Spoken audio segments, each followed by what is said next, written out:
ഹൃദയത്തോട് ചേർക്കാം. ഹൃദയപൂർവ്വം റിവ്യൂ. ഈ സിനിമയിൽ പ്രതീക്ഷകൾ ഉണ്ടാവാൻ നിരവധി കാരണങ്ങളുണ്ടായിരുന്നു. ഒന്നാമതായി സത്യൻ അന്തിക്കാട് ചിത്രം എന്നത് തന്നെ. പിന്നെ മോഹൻലാൽ, സത്യൻ അന്തിക്കാട് കൂട്ടുകെട്ടിൽ എത്തുന്ന സിനിമ. പക്ഷേ ഇതിലെല്ലാം ഉപരിയായി ഈ സിനിമക്കായി കാത്തിരിക്കാൻ കാരണം ഒരു പേരായിരുന്നു. അയാളുടെ ഒരു ഷോർട്ട് ഫിലിമായിരുന്നു. അത് സമ്മാനിച്ച സോനു DP എന്ന സംവിധായകനെയും എഴുത്തുകാരനെയുമാണ് മനസ്സിൽ എത്തിയത്.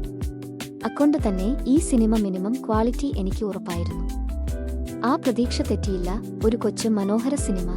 ഹൃദയം മാറ്റിവെച്ച് തന്റെ ജീവിതം മുൻപോട്ട് നയിക്കാൻ ഒരുങ്ങുമ്പോഴാണ് സന്ദീപിനെ തേടി ഒരാൾ എത്തുന്നത്.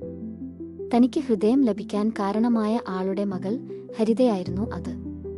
ഹരിതയുടെ വിവാഹനിശ്ചയത്തിന് പൂനെയിലേക്ക് എത്തുന്ന സന്ദീപിന് അപ്രതീക്ഷിതമായി ചില കാര്യങ്ങൾ സംഭവിക്കുന്നു.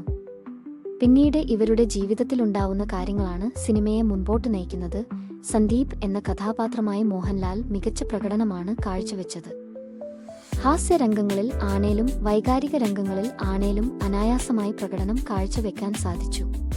ജെറി എന്ന കഥാപാത്രമായി സംഗീത് പ്രതാപിന്റെ അഴിഞ്ഞാട്ടമായിരുന്നു സിനിമയിൽ.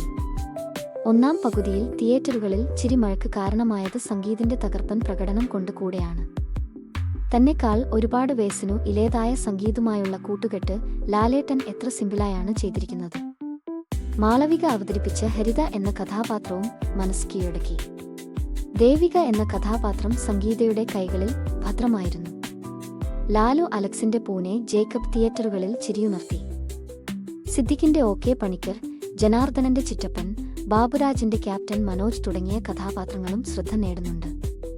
രണ്ടാം പകുതിയിലെ OK പണിക്കരുടെ ചില രംഗങ്ങൾ വേണ്ടായിരുന്നു എന്ന് തോന്നി. ബേസിൽ ജോസഫിന്റെ ഡോക്ടർ മനു എന്ന കഥാപാത്രം തിയേറ്ററിൽ ചിരി ഉണർത്തി. ഒളിച്ചോടിയ രജനിയായി എത്തിയ സൗമ്യയും കിച്ചൻ ജോലിക്കാരനായി എത്തിയ ചന്തുവും തങ്ങൾക്ക് കിട്ടിയ കഥാപാത്രങ്ങൾ രസകരമായി ചെയ്തു. നിഷാൻ, സബിത ആനന്ദ് തുടങ്ങിയവരാണ് മറ്റു വേഷങ്ങളിൽ എത്തിയത്. എല്ലാവർക്കും ഇഷ്ടപ്പെടുന്ന രീതിയിലായാണ് സത്യൻ അന്തിക്കാട് ഈ സിനിമ ഒരുക്കിയിരിക്കുന്നത്. വർഷങ്ങളുടെ അനുഭവസമ്പത്ത് തന്നെയാണ് അതിനു കാരണം. സോനു DPയാണ് തിരക്കഥ ഒരുക്കിയത്. ഒരു ചെറിയ കഥയാണ് ഈ സിനിമയ്ക്ക് ഉള്ളത്. അതിനെ വളരെ മനോഹരമായ രീതിയിൽ തിരക്കഥയാക്കിയിട്ടുണ്ട് സോനു.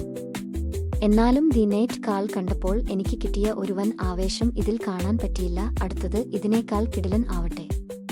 ജസ്റ്റിൻ പ്രഭാകരന്റെ ഗാനങ്ങൾ സിനിമക്ക് അനുയോജ്യമായതായിരുന്നു. കല്യാണപ്പാട്ടും വെൺമതിയും വിട പറയാം ഗാനവും ഒരുപാട് ഇഷ്ടമായി. അനുമൂത്തേടത് മനോഹരമായ ഛായാഗ്രഹണം നിർവഹിച്ചു. പൂനെയുടെ കാഴ്ചകൾ പ്രേക്ഷകരിലേക്ക് എത്തിച്ചു. ഒരു ചെറിയ കഥയിൽ പ്രേക്ഷകരെ പിടിച്ചിരുത്താൻ ഹൃദയപൂർവ്വം ടീമിന് സാധിച്ചിട്ടുണ്ട്.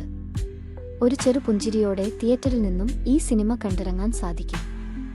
എമ്പുരാൻ, തുടരും എന്ന സിനിമകൾക്ക് ശേഷം ലാലേട്ടന് മറ്റൊരു ബ്ലോക്ക് ബസ്റ്റർ വിജയം ഉറപ്പാണ്.